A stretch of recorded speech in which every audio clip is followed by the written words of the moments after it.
My friends, let us sit together for a moment and consider the grand design of a life well lived. I speak to you not merely as one who has amassed great fortune, but as one who has studied the immutable laws of character and the quiet, steady rhythm by which everything eventually falls into place. You live in an age of frantic motion, yet the principles of the gospel of wealth and the laws of perseverance remain as fixed as the stars. We must begin by understanding that true success is not a sudden lightning bolt from the heavens. It is the natural harvest of seeds planted in the fertile soil of integrity, patience, and a spirit of service. If you find yourself in a season of confusion or lack, do not despair. The great architect of the universe has decreed that no honest effort is ever truly lost. I remember well the days of my youth in Dunfermline and the early trials in Allegheny City. There were moments when the path ahead seemed obscured by the smoke of the mills, yet I maintained a firm belief that if I looked after my character, my reputation and my circumstances would look after themselves. This is the first great lesson I wish to impart. Focus your mind upon the quality of your work and the sincerity of your purpose.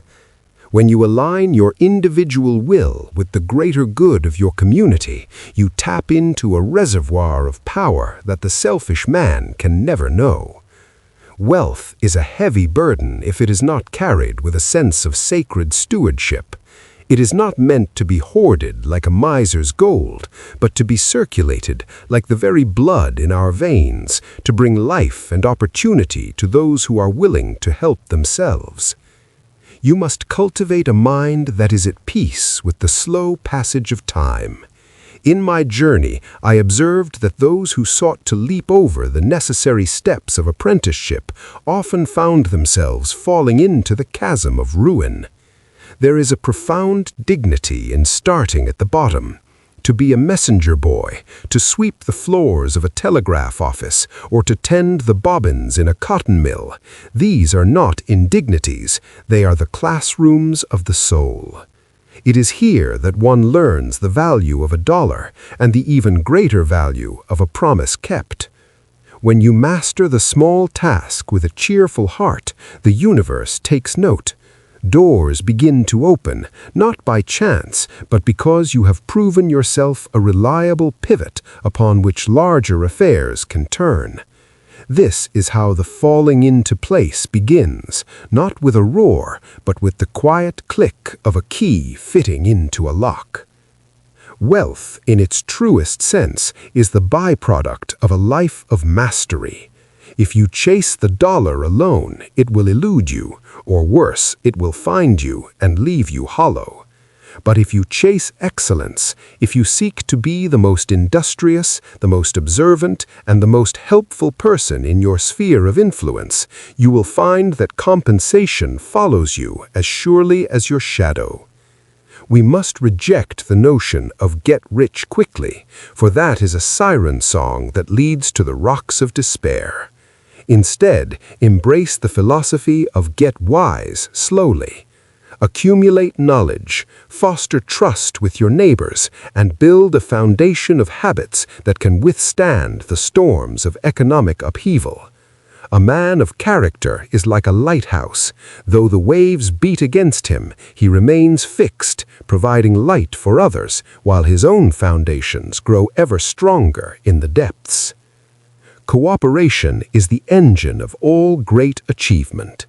I have often said that I owe my success to the fact that I surrounded myself with men who were cleverer than I. There is no such thing as a self-made man in the absolute sense. We are all made by the teachers who guided us, the partners who challenged us, and the workers who toiled alongside us. When you treat your fellow man with the respect due to a brother, you create a harmony that multiplies your results 1,000-fold. Trust is the highest form of human currency. Once earned, it allows you to move with a swiftness and certainty that the suspicious man can never emulate.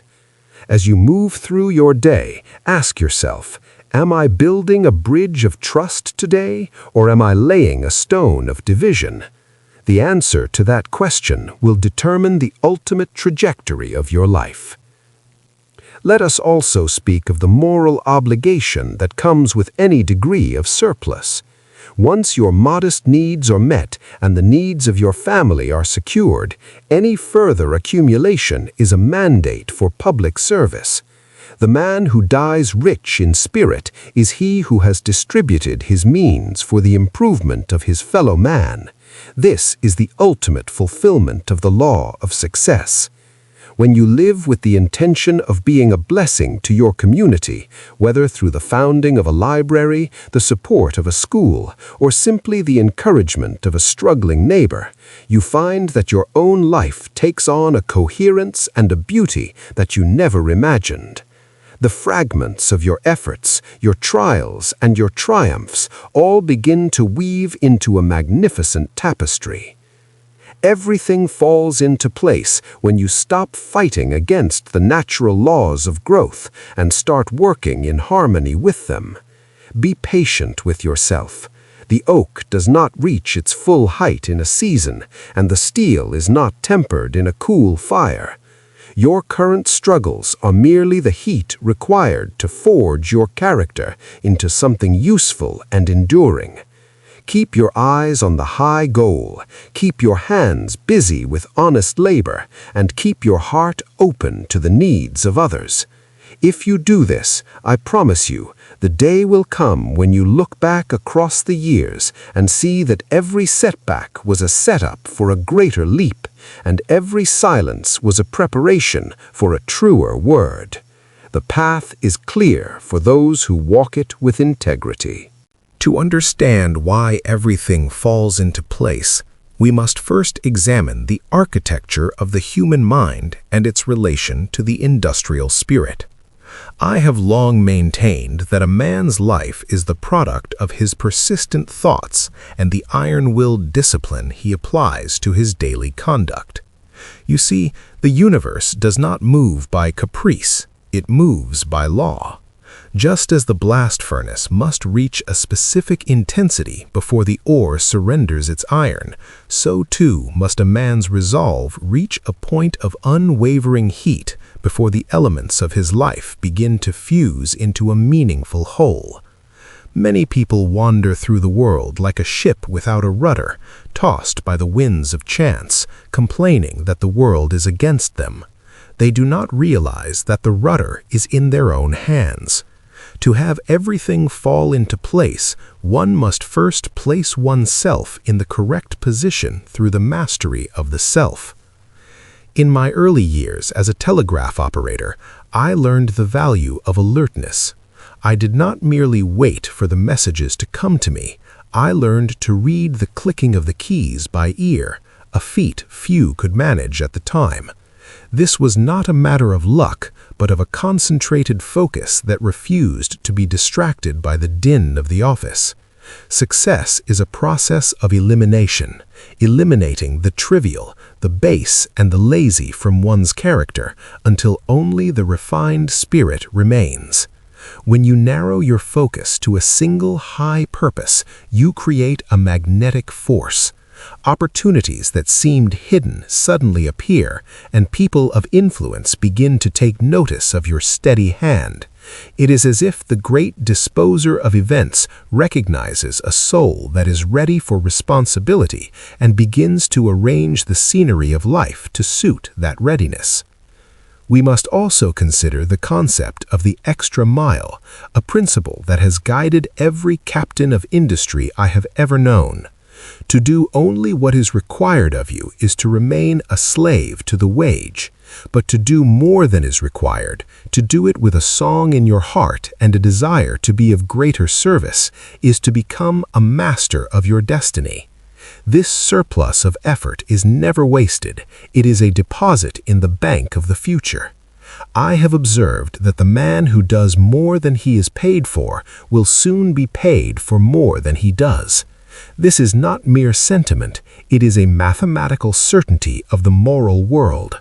When you provide more value than you take, you create a vacuum that the laws of nature must fill with compensation. It is in this state of over-service that the chaotic pieces of a career begin to snap into a glorious alignment. Patience is the companion of wisdom. We live in a world that craves the harvest before the planting is finished. I see young men today who wish to sit in the director's chair before they have even learned to handle the ledger. This is a grave error. The falling into place of one's life requires the passage of seasons. You must have the courage to wait while your reputation grows in the quiet corners of your community. A reputation for honesty and industry is built stone by stone, and if one stone is laid crookedly, the entire edifice is at risk. Therefore, do not be in a hurry to be rich. Be in a hurry to be useful. Be in a hurry to be reliable. If you are the most reliable man in your town, you will find that wealth seeks you out, for wealth is always looking for a safe and productive home. Let us speak of the spirit of the mastermind, which I have found to be the secret behind every great enterprise. No man can achieve great things alone. When two or more minds move in harmony toward a common goal, a third power is created, an invisible force that guides the group toward success. This is why I have always sought to surround myself with men of high character and diverse talents. If you feel that your life is in disarray, look at your associations. Are you surrounding yourself with the idle and the cynical, or with those who breathe the air of aspiration? Your environment is the mold in which your future is cast. By choosing your companions wisely, you align yourself with the currents of success, and you will find that the right doors begin to open at the right time, as if by magic. Yet it is not magic, it is the natural result of harmonious cooperation. Furthermore, one must possess a definite major aim. Without a clear destination, no wind is favorable. I decided early on that my aim was to manufacture steel more efficiently and more cheaply than anyone else, and to use the resulting fortune for the benefit of my fellow man. This clarity of purpose acted as a filter. Every decision I made, every book I read, and every person I met was evaluated through the lens of this aim.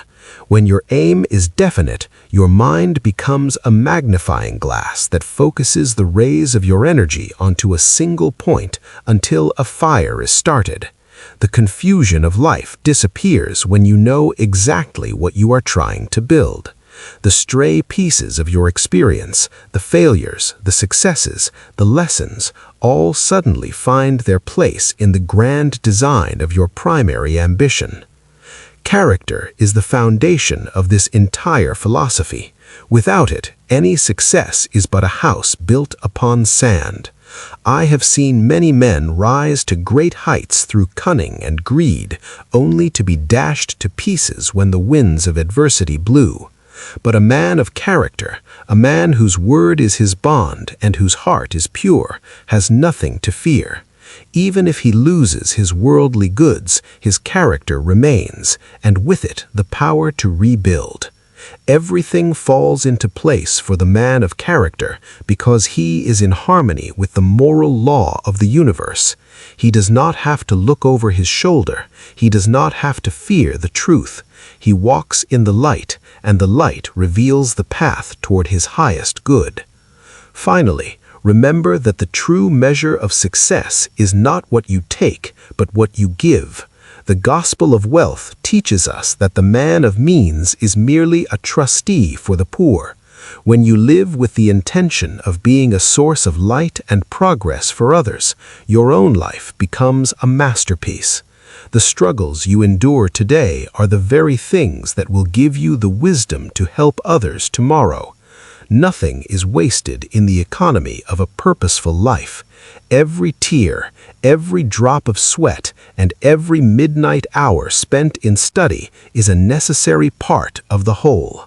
Trust in the process, stay true to your principles, and you will see that in the fullness of time, everything truly does fall into place.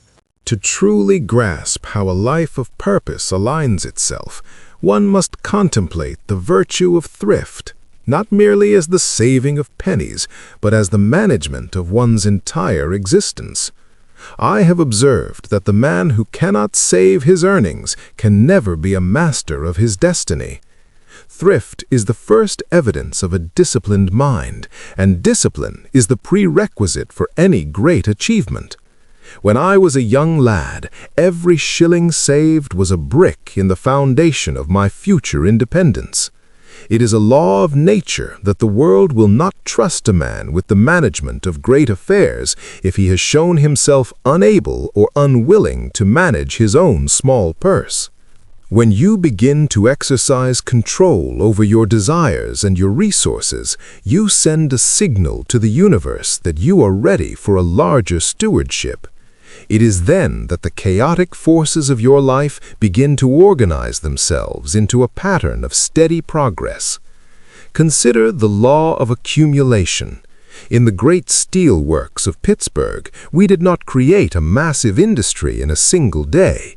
It was built through the constant reinvestment of small gains, the steady refinement of processes, and the unwavering belief that small improvements, when compounded over time, lead to an insurmountable advantage. The same is true of your character and your success. Do not be discouraged by the smallness of your beginnings. The mighty oak was once a tiny acorn that held its ground. If you are faithful in the small things, the large things will inevitably be drawn to you. This is why everything falls into place, because the steady application of right principles creates a momentum that eventually overcomes all resistance. You must be willing to endure the days of small things with a stout heart and a clear eye on the horizon. One of the greatest obstacles to a life of harmony is the pursuit of false idols. I see many in this modern age who worship at the altar of appearance, seeking the approval of the crowd rather than the approval of their own conscience. This is a path to certain ruin. A man who lives for the opinions of others is a man who has no center. He is like a leaf caught in a gale, forever moving but never arriving. To find your place in the world, you must turn inward and discover your own true north. What is the work that you were born to do? What is the service that only you can provide? When you find that work and give yourself to it with your whole soul, the world's clamor fades away, and a great stillness takes its place. In that stillness, you will find the clarity to see where every piece of your life fits. I have always believed that the highest form of worship is the service of man. If you wish for your life to fall into place, seek to be an instrument of progress. Look at the community around you. Where is there a need for knowledge? Where is there a need for encouragement? Where is there a need for a firm hand to guide the way? When you shift your focus from "what can I get" to "what can I give," you align yourself with the creative forces of the universe. The man who builds a library, who supports a school, or who mentors a younger worker is doing more than just a good deed. He is weaving himself into the fabric of humanity. This connection provides a security that no bank account can offer. It creates a network of goodwill that supports you in times of trouble and amplifies your joys in times of plenty. We must also talk about the necessity of failure. Many fear failure as if it were a permanent stain, yet I tell you that failure is often the very tool the great architect uses to shape us for a higher purpose. Every defeat I encountered in my business life was merely a lesson in disguise. It showed me where my logic was flawed, where my partners were weak, or where my own pride had led me astray. If you are facing a wall today, do not turn back in despair. Ask yourself, what is this wall trying to teach me? Often, the thing we perceive as a catastrophe is actually the clearing of the ground for a much grander structure. When you accept failure with a calm and inquisitive mind, you find that it is not an end, but a necessary turning point on the road to success. The mastery of one's temper and the cultivation of a sunny disposition are also essential to the falling into place of one's affairs. A man who is prone to anger and resentment is a man who is constantly breaking the very things he is trying to build. Bitterness is a poison that corrodes the vessel that contains it. On the other hand, a cheerful spirit is a powerful lubricant in the machinery of human relations. It smooths over the frictions of daily life and draws people toward you. I have always preferred to work with a man of moderate ability and a pleasant temper than with a genius who is perpetually disgruntled. Your attitude is the atmosphere in which your life grows. Make it an atmosphere of hope, of courage, and of kindness, and you will find that good things are naturally attracted to you. Finally, remember that the goal of all effort should be the development of a well-rounded and cultured soul. Wealth is but a means to an end, and that end is the elevation of the human spirit. I have found as much joy in a good book or a fine piece of music as I have in the successful completion of a business merger.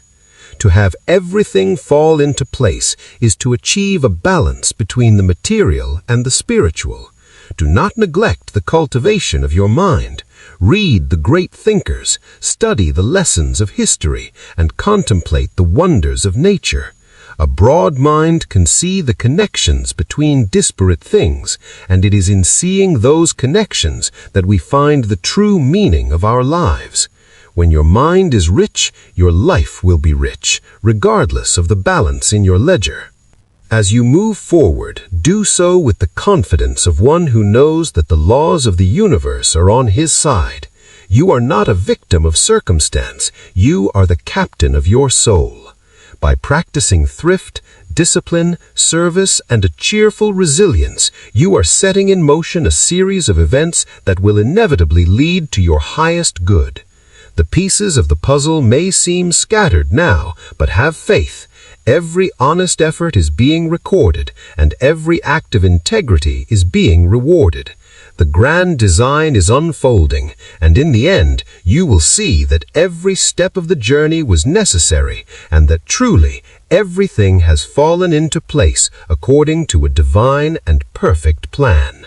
In the grand hall of human experience, there is no quality so rare or so vital as the possession of a concentrated purpose. I've observed that the primary difference between the man who achieves eminence and the man who remains mired in mediocrity is the ability to focus one's energies upon a single, unwavering point. You see, the human mind is like a lens.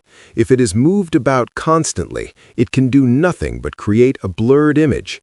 But if it is held steady, it can focus the rays of the sun until they burn through the thickest obstacle. To have everything fall into place in your life, you must stop trying to do 20 things at once and resolve to do one thing better than anyone else in the world. Whether you are a clerk, a mechanic, or a merchant, your first duty is to become a master of your specific craft. I am often reminded of the advice I gave to young men in Pittsburgh. Put all your eggs in one basket and then watch that basket. The modern world will tell you to diversify, to hedge your bets, and to spread your interests thin. But I tell you that the great fortunes and the great characters of history were built by men who staked their entire lives on a single noble idea. When you commit yourself fully to a path, a curious thing happens. The universe seems to conspire in your favor. Resources that were previously hidden become available. Mentors appear as if summoned by a whistle, and your own intuition sharpens to a razor's edge. This is not mysticism. It is the result of a mind that has finally decided where it is going. When the destination is certain, the map begins to draw itself. However, this concentration must be tempered with a profound sense of fair play. In my dealings with the Great Pennsylvania Railroad and later in the formation of the steel works, I found that no contract is worth the paper it is written on if it does not benefit both parties. If you seek to rise by pulling others down or by taking more than you give, you are building your house upon a foundation of shifting sand. The moral law of "as ye sow, so shall ye reap" is as absolute as the law of gravity. Everything falls into place for the man who is known for his scrupulous fairness. When people know that a deal with you is a guarantee of mutual profit, they will beat a path to your door. Your integrity becomes your most valuable silent partner, working for you even while you sleep. We must also address the spirit of holy unrest. This is the quiet dissatisfaction with things as they are, which drives a man to seek constant improvement. In our mills, we were never satisfied with the production of yesterday.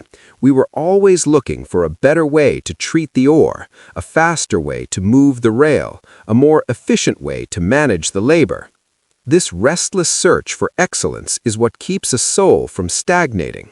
If you feel a sense of discontent in your current position, do not stifle it. Use it as fuel. But be careful, do not let it turn into bitterness. Let it be the divine discontent that pushes you to refine your character and your skills.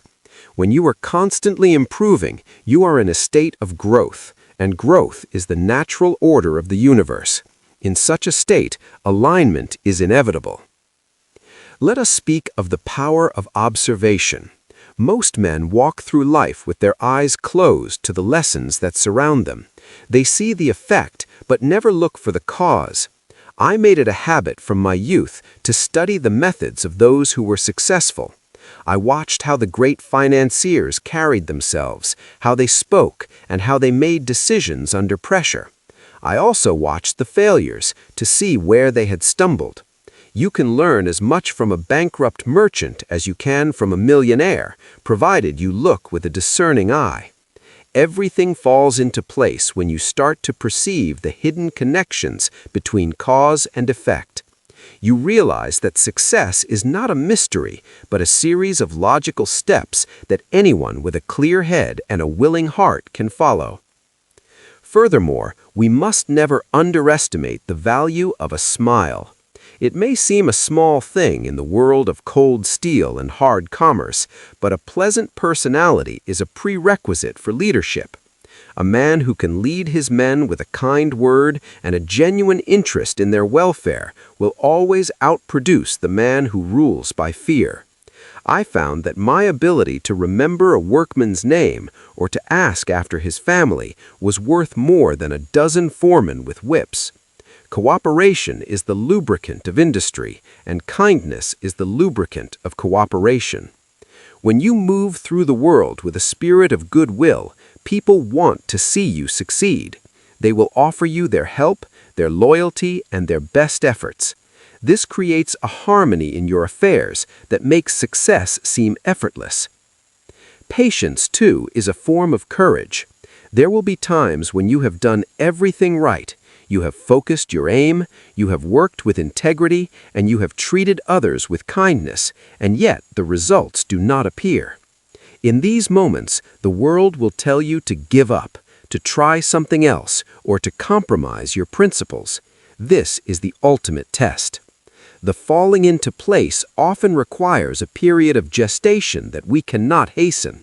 You must have the grit to stand firm in the darkness, knowing that the dawn is coming. I have seen many men fail just as they were on the threshold of a great triumph, simply because they lacked the endurance to wait one more day. Trust in the laws you have followed.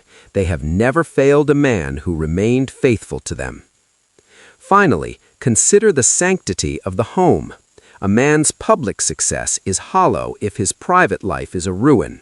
I have always found that the peace and stability of a happy home provided the necessary sanctuary for the battles of the business world.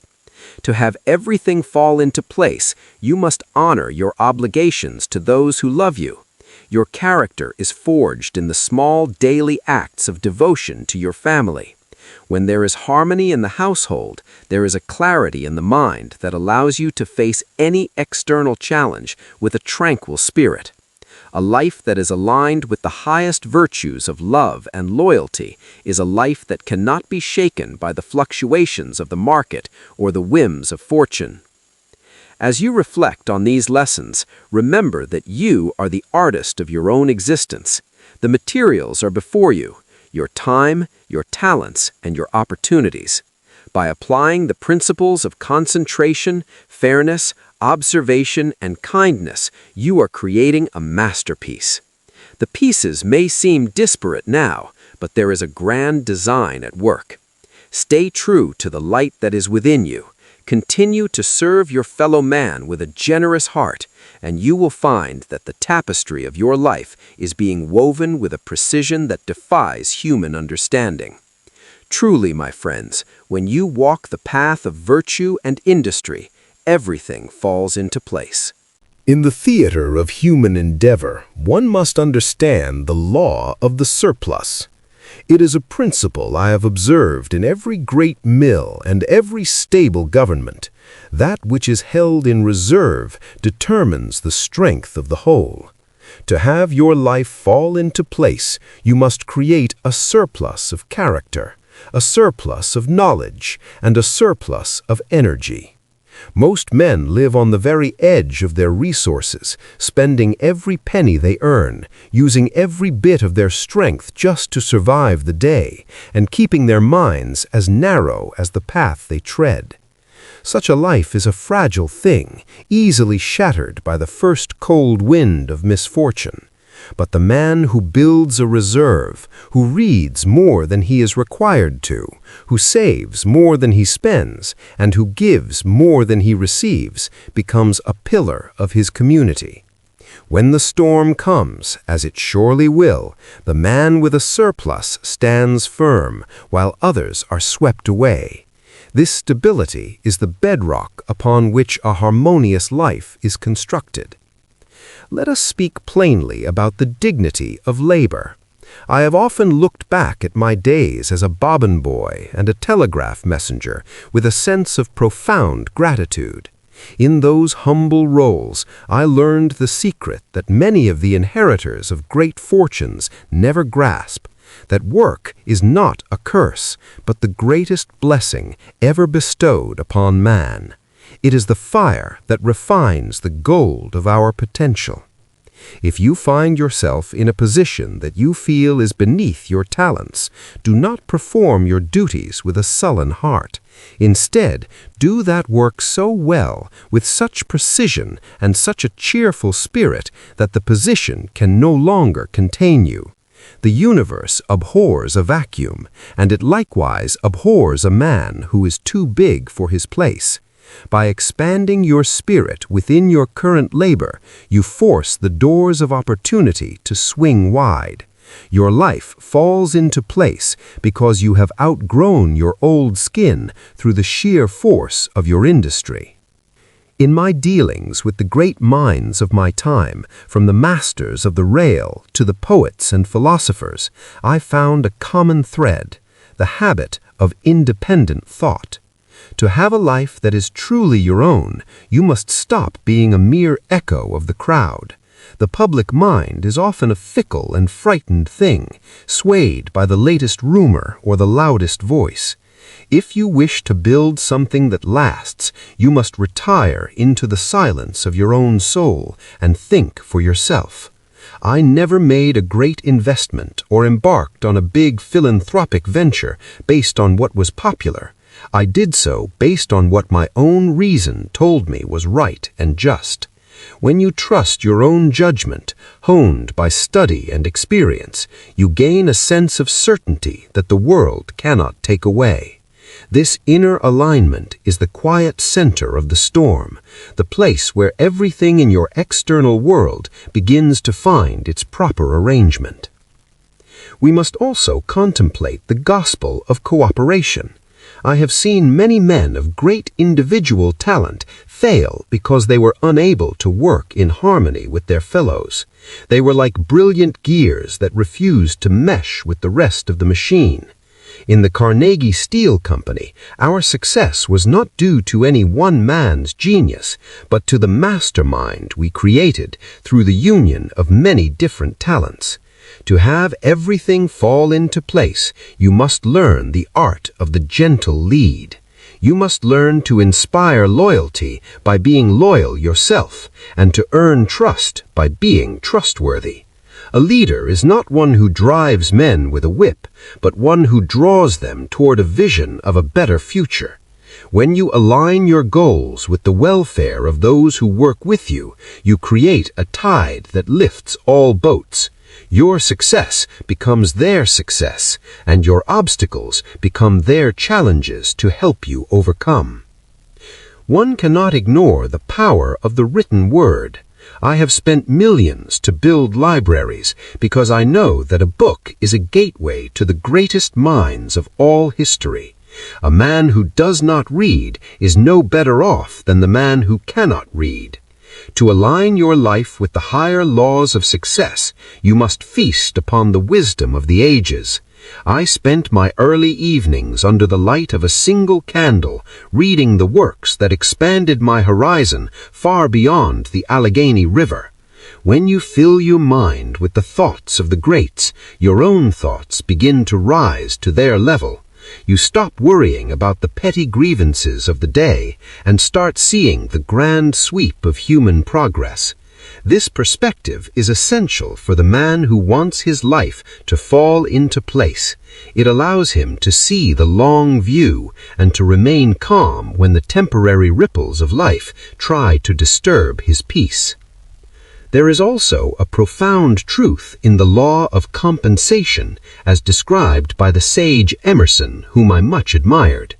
Every act of kindness you perform, every honest day's work you complete, and every bit of help you give to a neighbor is a seed that must, by law, bring forth fruit. You may not see the harvest today or tomorrow, but it is growing in the invisible realm of character and reputation. I have found that the things I did for nothing, the extra hours, the unsolicited advice, the quiet donations, often returned to me in the form of the greatest opportunities of my life. When you stop keeping a strict ledger of what the world owes you and start looking for what you can contribute, you find that the world begins to pay you back in ways that gold cannot measure. This is the divine economy that ensures everything falls into place for the generous soul. Let us not forget the necessity of a sound body. A man cannot do the work of a giant if he neglects the temple of his spirit. I have always advocated for a life of temperance and regular habits. The man who overindulges in the pleasures of the flesh, or who wastes his vitality in riotous living, is like a boiler with a leak. He can never build up the steam necessary to move the great loads of life. Everything falls into place when your physical energy is channeled into productive labor. Respect your health as you would respect your capital, for it is the one asset that once lost is hardest to regain. A clear eye, a steady hand, and a rested mind are the tools of the master builder. Finally, I wish to speak of the peace of the evening. There is a special kind of satisfaction that comes at the end of a day spent in honest toil and purposeful action. It is the knowledge that you have done your best, that you have been fair to your fellows, and that you have moved 1 inch closer to your high goal. This peace is the ultimate evidence that your life is falling into place. It is not the peace of the idle, but the peace of the victor. Even if the day's work was difficult, even if you faced setbacks, this inner tranquility remains because you are in harmony with the moral order. Trust in this peace. It is the signal that you are on the right path and that the great architect is pleased with the structure you are building. In the silence of the great libraries I have built, there is a lesson etched into the very stones, the lesson of self-education. You must understand that the schooling one receives in youth is but the clearing of the ground. The actual building of the mind must continue until the very end of one's days. To have everything fall into place, you must become a lifelong seeker of truth.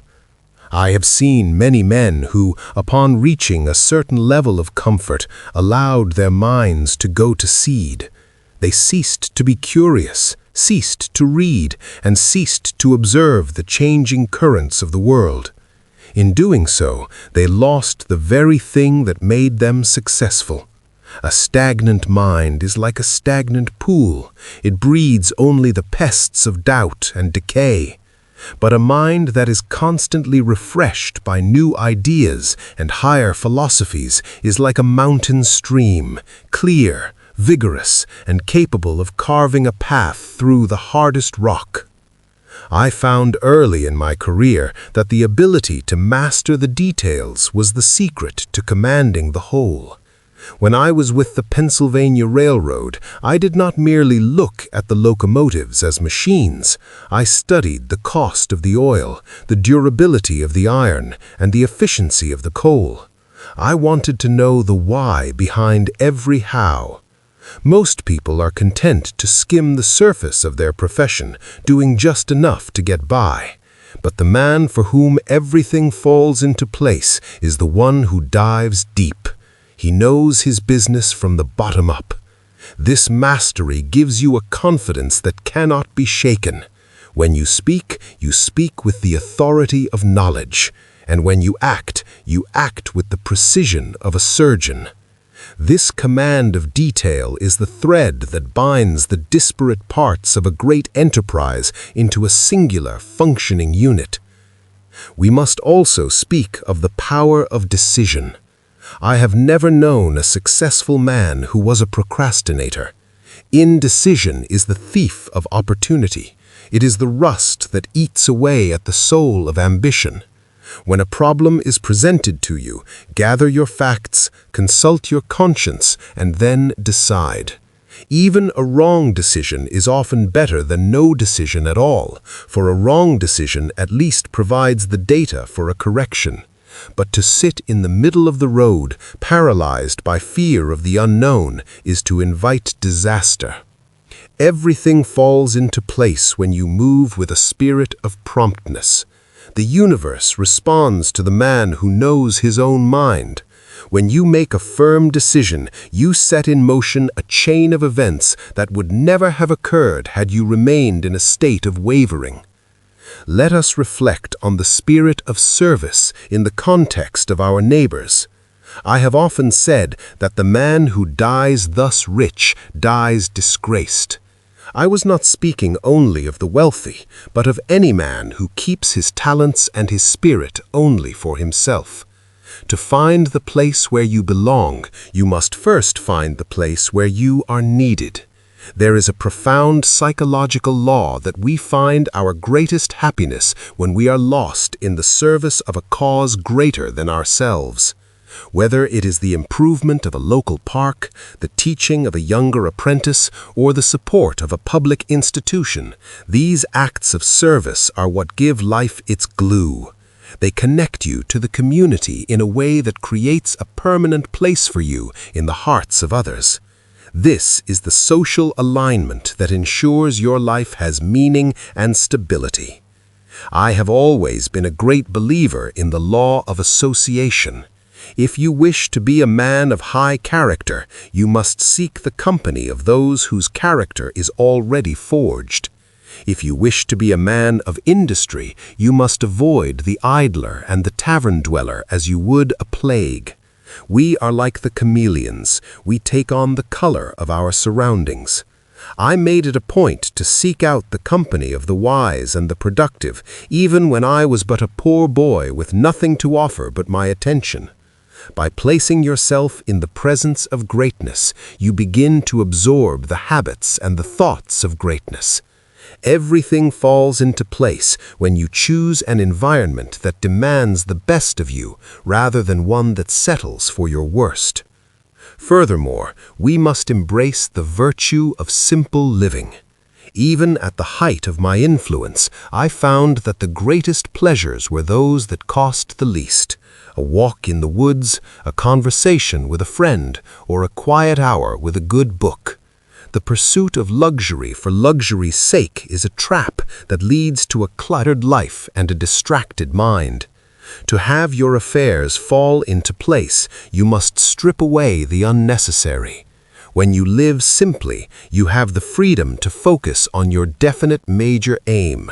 You are not burdened by the maintenance of 1,000 trifles, and your mind is free to contemplate the higher laws of existence.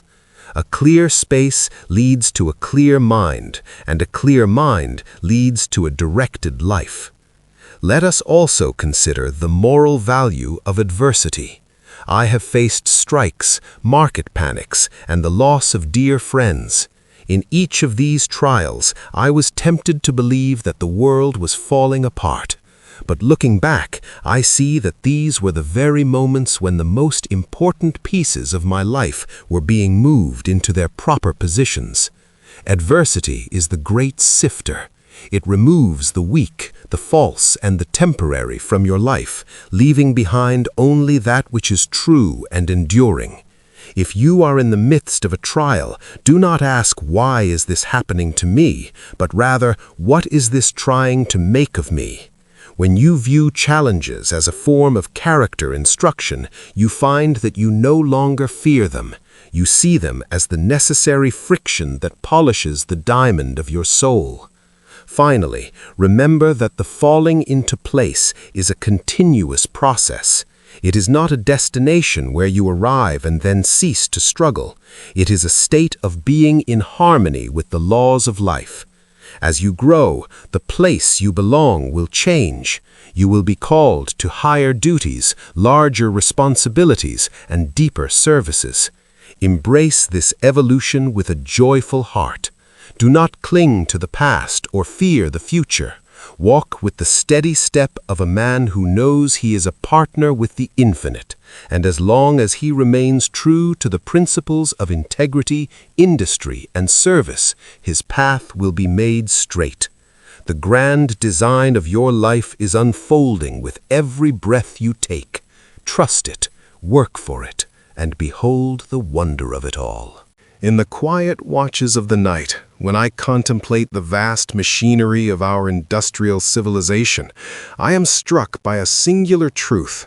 The law of order is the first law of heaven and earth. To have everything fall into place in your personal life, you must mirror the order found in the natural world. Look at the solar system. Every planet maintains its orbit with a precision that defies the imagination. Look at the seasons. They never fail to arrive in their appointed sequence. Your life, too, must have a sequence and a rhythm. I have found that a man who lives a chaotic, disorganized day is a man who is constantly fighting the current of success. But the man who organizes his time, who prioritizes his duties, and who approaches his work with a systematic mind, finds that the world yields to him. This organization of effort is the secret to moving mountains without straining a muscle. I have always been an advocate for the philosophy of efficiency. In our steel mills, we did not merely aim for volume, we aimed for the elimination of waste. We looked at the stray heat escaping from the furnaces, the idle time of the locomotives, and the unnecessary movements of the workmen. We turned that waste into profit. You must do the same with your life. What are the waste products of your daily existence? Is it the idle gossip that consumes your morning? Is it the aimless worry that drains your mental energy? Is it the pursuit of pleasures that leave you more exhausted than when you began? Everything falls into place when you recapture this wasted energy and direct it toward your definite major aim. A life without waste is a life of incredible power and clarity. One of the most profound lessons I learned from my dear mother was the value of frugality, but a frugality of spirit as much as of purse.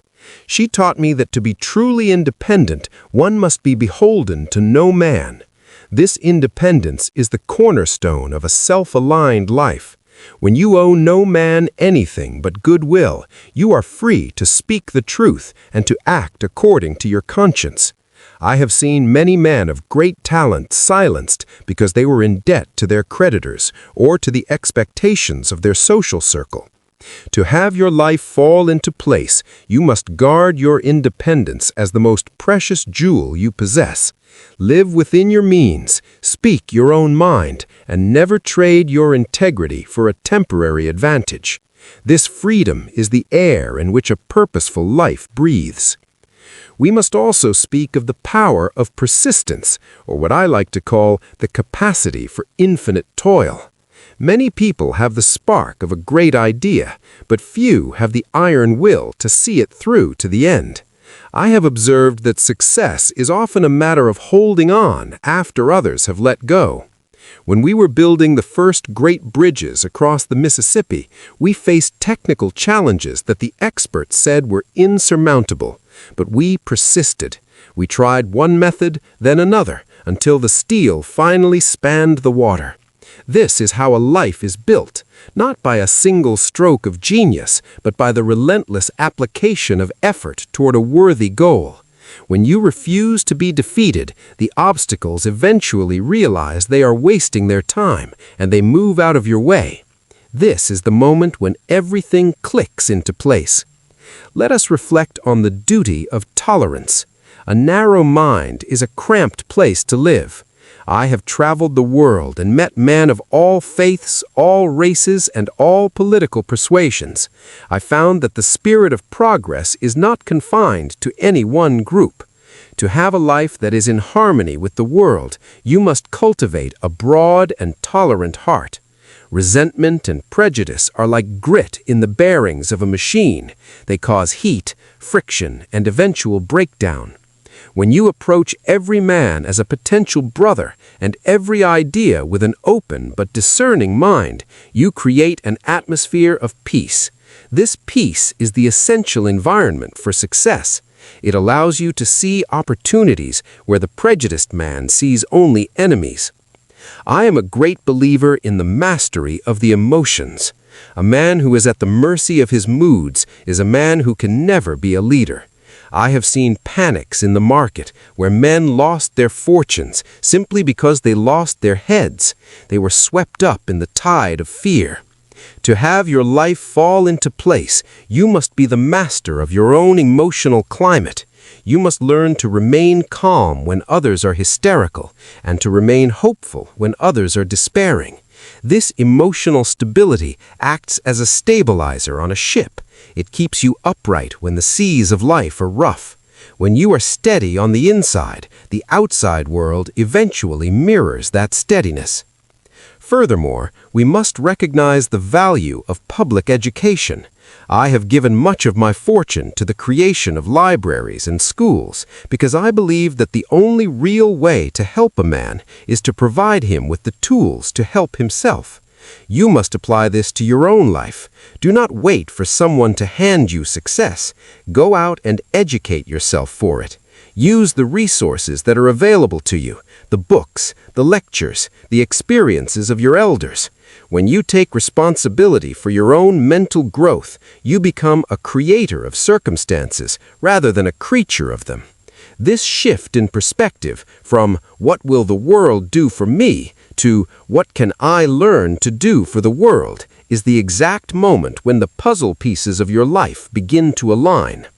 Finally, consider the spirit of gratitude. Every morning when I wake, I thank the great architect for the gift of another day and the opportunity to be of use. A grateful heart is a magnet for blessings. When you focus on what you have and the progress you have made, you attract more of the same. But a complaining spirit only attracts more to complain about. Even in my darkest hours, I looked for the silver lining in the clouds of Pittsburgh. This habit of looking for the good in every situation is not mere optimism, it is a scientific application of the law of attraction.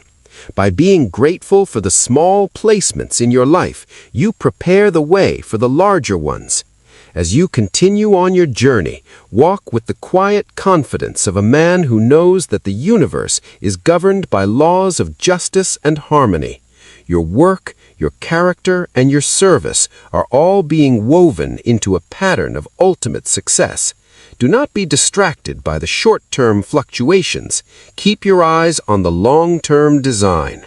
By maintaining order, efficiency, independence, and persistence, you are ensuring that your life will not be a series of accidents, but a grand and purposeful march toward your highest destiny. Stay the course, keep the faith, and you will see that in the fullness of time, everything truly falls into place. In the silence of contemplation, one must recognize the law of absolute integrity. There is a false notion in this modern age that a man can have one code of ethics for his business and another for his private life. I tell you, such a house is divided against itself and cannot stand. To have everything fall into place, your life must be a seamless garment of honesty. I have seen men who thought they could get ahead by a sharp practice here or a broken promise there, believing that the end justified the means. They were wrong. Every dishonest act is a grain of sand in the delicate machinery of your future. It may not grind the wheels to a halt today, but it ensures an eventual breakdown.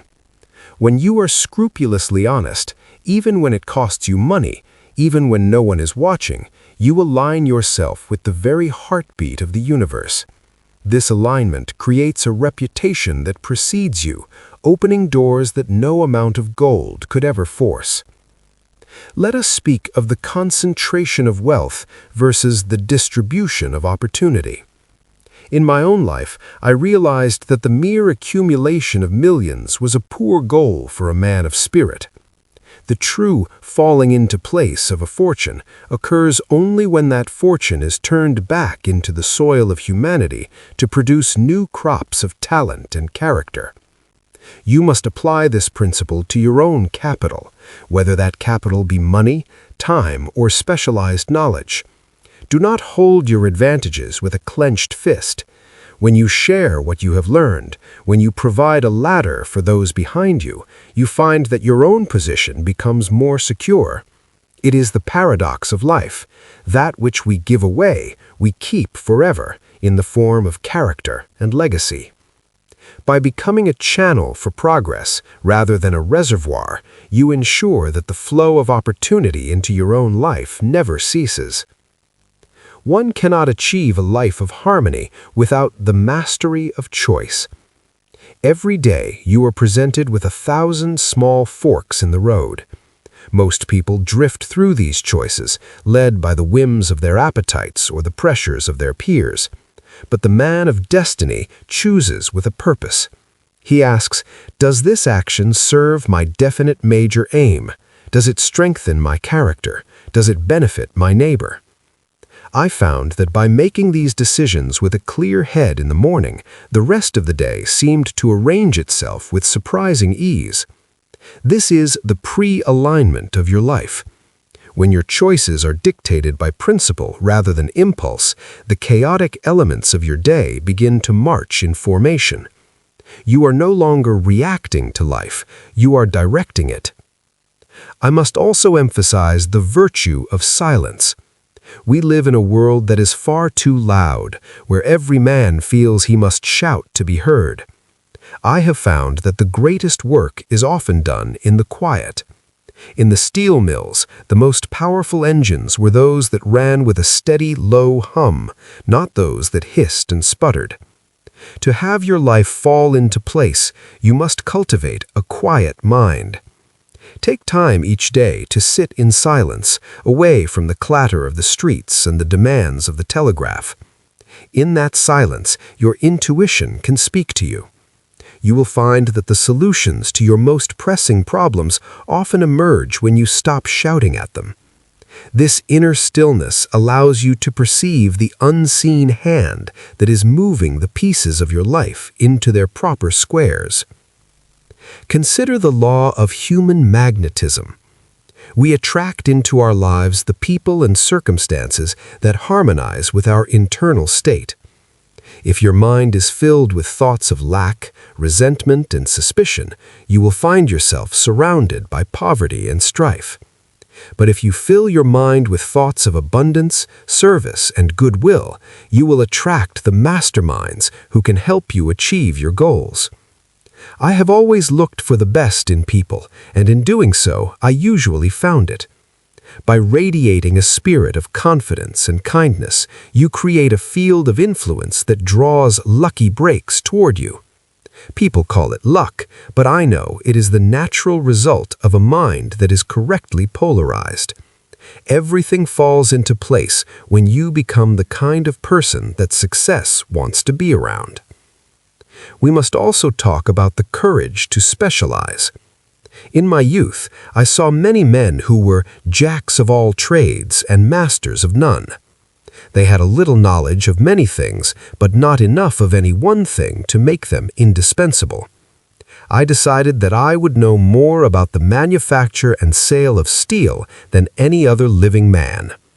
This specialization was the key that unlocked the vault of success. When you become an expert, the world has no choice but to pay your price and seek your counsel. To find your place, you must find your niche and fill it so completely that no one else can fit inside it. This focus does not narrow your life, it deepens it. It provides the solid ground upon which all your other interests, be they art, music, or travel, can safely rest. Let us not forget the importance of the small gain. Many wait for a grand stroke of fortune to change their lives, but I have found that greatness is built on the accumulation of ones. One more book read, one more dollar saved, one more friend made, one more hour of honest toil. In our mills, we were obsessed with cents per ton. We knew that if we could save a few cents on every ton of rail, the millions would take care of themselves. Apply this micro-efficiency to your character. Do not seek to become a hero in a single day. Seek to be 1% better today than you were yesterday. These small, incremental placements are the compound interest of the soul. Over a lifetime, they create a result that is nothing short of miraculous. Finally, remember the divine purpose of effort. We were not placed on this earth to live lives of idle ease. The very struggles you face are the resistance that builds your spiritual muscles.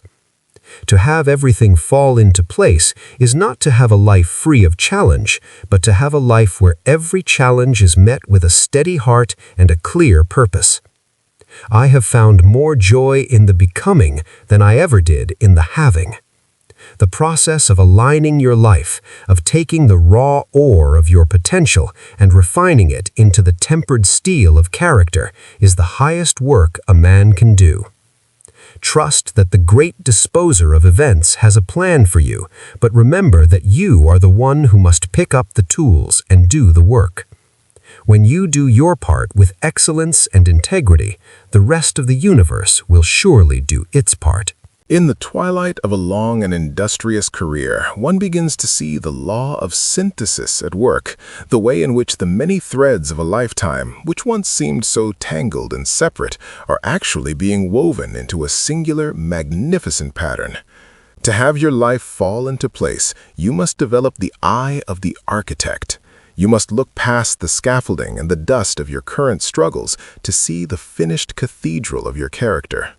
I have observed that men of small vision are easily discouraged by a rainy day or a temporary downturn in the market, but the man of large vision knows that the rain is necessary for the harvest, and the downturn is but a breathing spell for the next great advance. This perspective is the mental cement that holds your life together when external circumstances threaten to pull it apart. I have always placed a high premium on the spirit of adaptability. In the steel industry, those who clung to the old puddling furnaces when the Bessemer process arrived were quickly left behind. The world is in a state of constant flux, and to remain in alignment, you must be willing to evolve.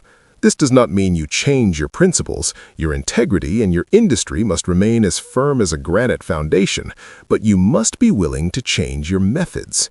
I found that my success was often a matter of being the first to embrace the new, the first to scrap the obsolete, and the first to imagine a better way. To have everything fall into place, you must not be a fossil. Keep your mind plastic, keep your curiosity sharp, and do not fear the new era.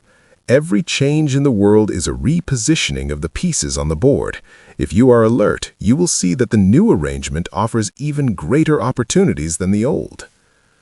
Let us speak of the moral power of reputation. I have often said that you can take away my mills, my railroads, and my money, but if you leave me my reputation and my organization, I will have it all back in 5 years. Your reputation is the invisible capital that works for you in every corner of the world.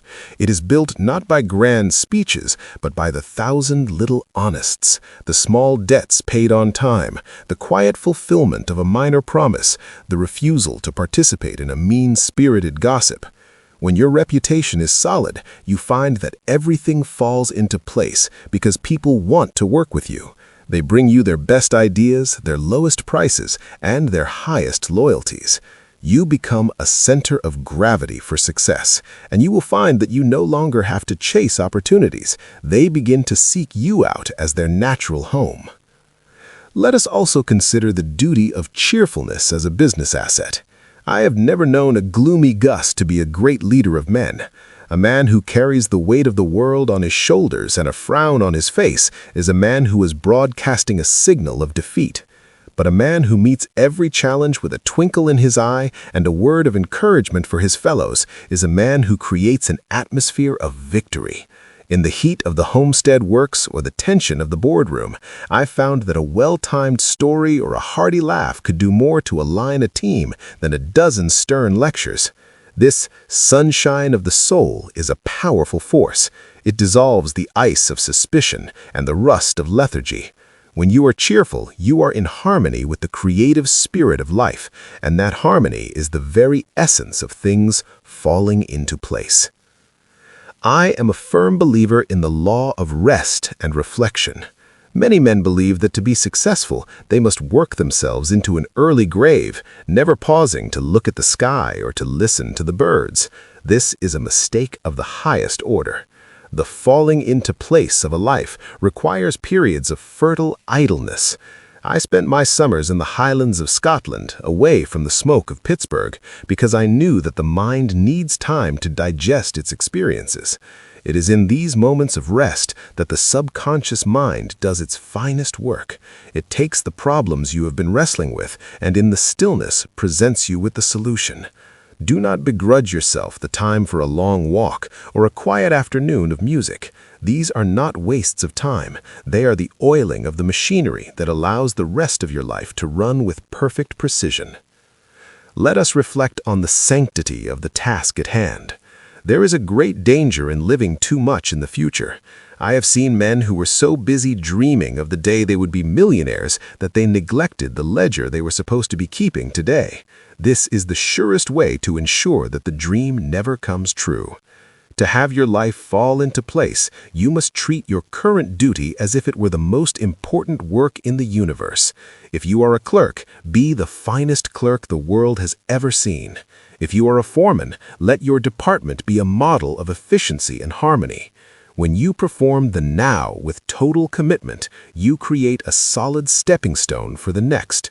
Your life becomes a series of perfect steps, and you find that you have arrived at your destination without ever having to leap over a chasm. Furthermore, we must embrace the philosophy of self-reliance. While cooperation is essential, the ultimate responsibility for your life rests with you. Do not look to the government, to your employer, or even to your family to place you in the world. You must place yourself. I have always admired the man who can carry a message to Garcia, the man who, when given a task, simply finds a way to get it done without asking a dozen questions or making a dozen excuses.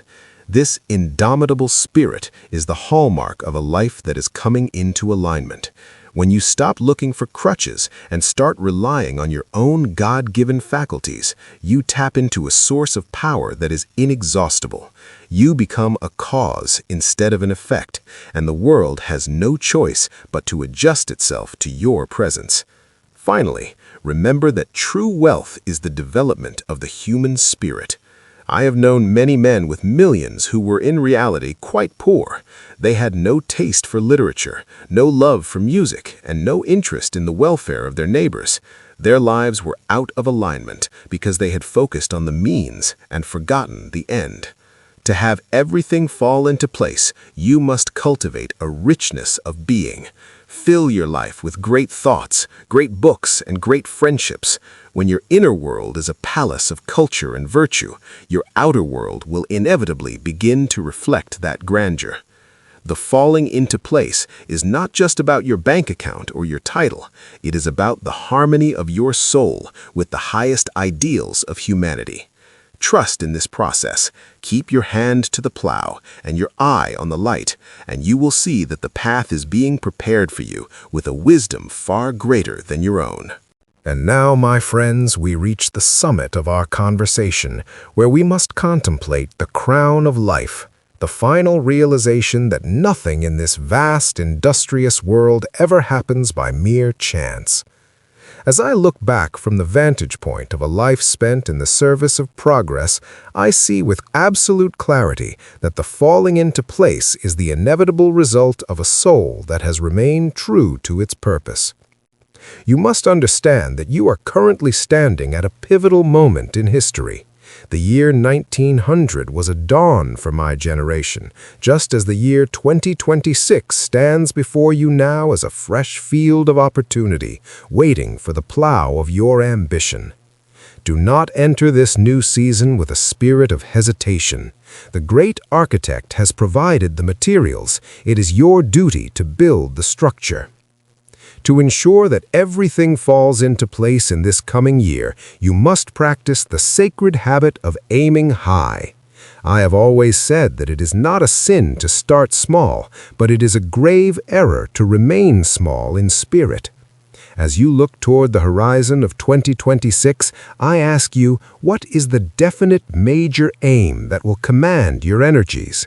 Will you resolve to master a new craft? Will you commit to the virtue of thrift and build a foundation of independence?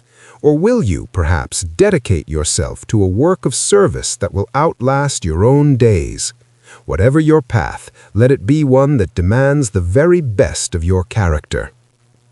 When you commit to a high goal, the minor irritations of life lose their power to disturb you. You move with the steady, rhythmic beat of a giant engine, and you will find that the obstacles which once seemed like mountains are now merely dust beneath your feet. Remember, too, the law of the master mind. No great work is ever achieved in isolation. I want to see you join a community of aspirants, men and women who breathe the air of holy unrest and who seek to lift one another toward the light. We are all part of a grand cooperative enterprise. Your success is a victory for all of humanity, provided it is earned with integrity and used with a sense of stewardship. As we march together into this new era, let us resolve to be creators of value rather than mere consumers of wealth. Let us build libraries of the mind, factories of character, and bridges of trust. When we do this, we find that the universe is not a cold and indifferent machine, but a responsive partner that delights in the success of the righteous. I have found that the final placement of a life is the legacy of inspiration one leaves behind. I have spent the latter half of my days trying to give away what I spent the first half earning, and I tell you truly, the joy of giving is 1,000 times greater than the joy of getting.